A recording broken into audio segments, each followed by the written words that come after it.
Good morning. So we just had a fresh little snow last night, just a dusting basically, which we've had a few times this year already, but everything looks so beautiful today, so I thought I'd give you a tour of my winter garden. So we'll start with the cut flower garden. I did leave the fence up this year and also the black landscape fabric down, and I did leave all my drip tape down as well. We will see how it makes it through winter because that is quite a chore to get all of that up and takes a lot of space and storage. So I will give an update on that in the spring. We do have our Christmas lights up as well.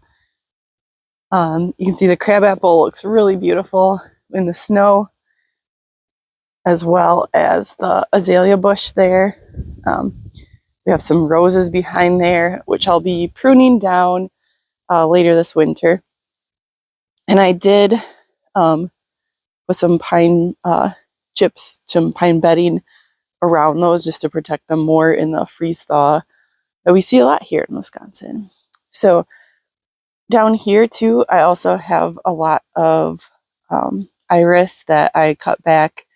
It just makes them a little bit tidier for spring cleanup. And in the very front of this, there's annuals typically. So those all got cleared out as well. And then I have this hydrangea here, which I've trimmed up to be more of like a tree form. And it's so fun and it grows so much. So I'll be cutting that down to about 5 feet again this winter. You can kind of see here. So like this is the general shape that I cut it to this winter, or last winter, and it grows bonkers. It's so cool. I love this one.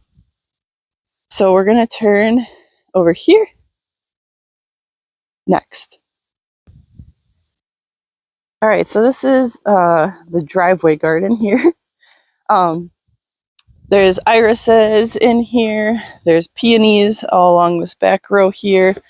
And I cut everything down because those are early spring growers and I like to start fresh right away. So in this lane here, I also planted 1,000 crocus bulbs. So hoping for a good color show this spring. And then up in here, I moved some heuchera that I had in my planters, in my porch pots this year. And this one was a shrub too that I got that we'll see if it makes it through winter. I'm not real sure here.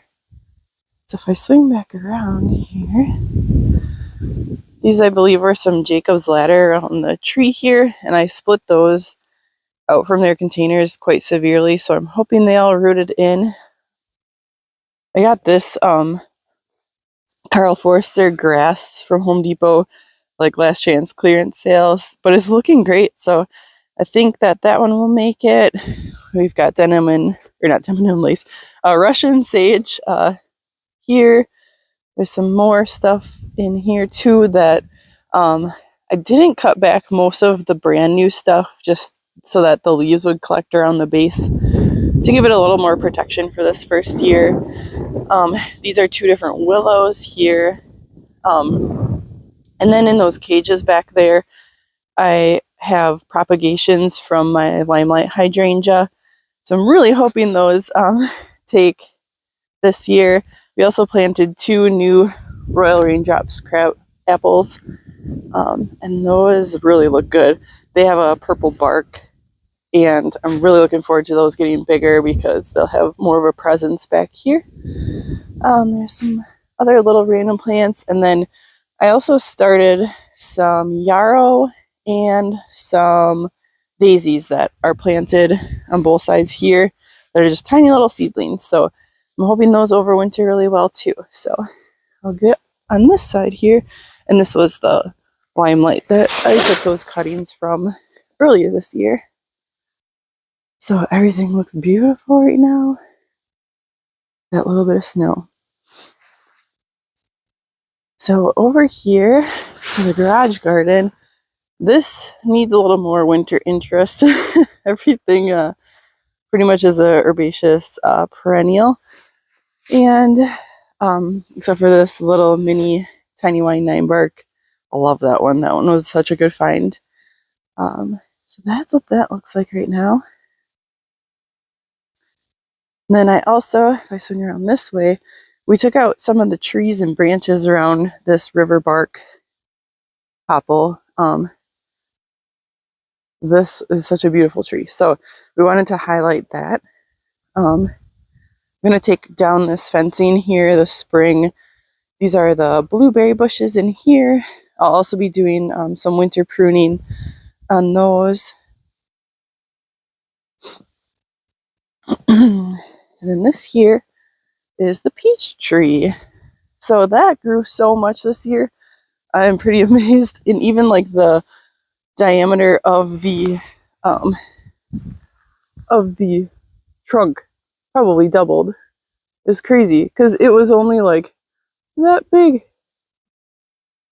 So I'm going to be doing some pruning on that for sure because those grow like crazy. And then here's what the garden looks like, and that was totally cleared out besides the strawberries, which I put some leaves on just for protection.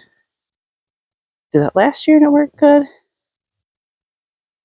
And I took out all of the extra leaves in here that were the rhubarb. We just zoom up here. So this is kind of what I'm calling the lily garden. I have all kinds of different lilies.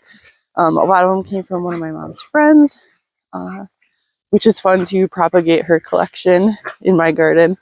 And these here are the hellebores, and those are an evergreen. So when the snow melts, like there's still something nice and green looking in your garden. I really like those. Same with the heucheras. They still are kind of a semi-evergreen. So that's really cool this year. I didn't have a lot of those last year. So a little something going on. And then this hydrangea here too. And this one, it's massive out this side. And I do walk in between here sometimes. So I think this year I'm going to do a massive prune on it just to kind of get it back in shape the way I want it to be. And then this up here is an expansion this year.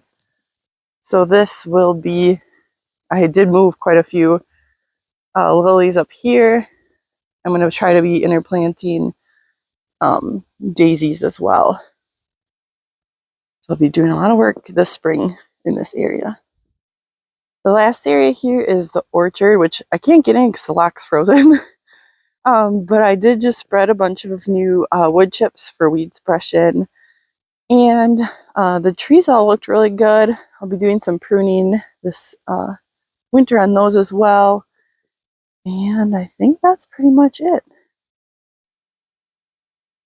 Thanks for following along today. It's a beautiful morning here in Wisconsin.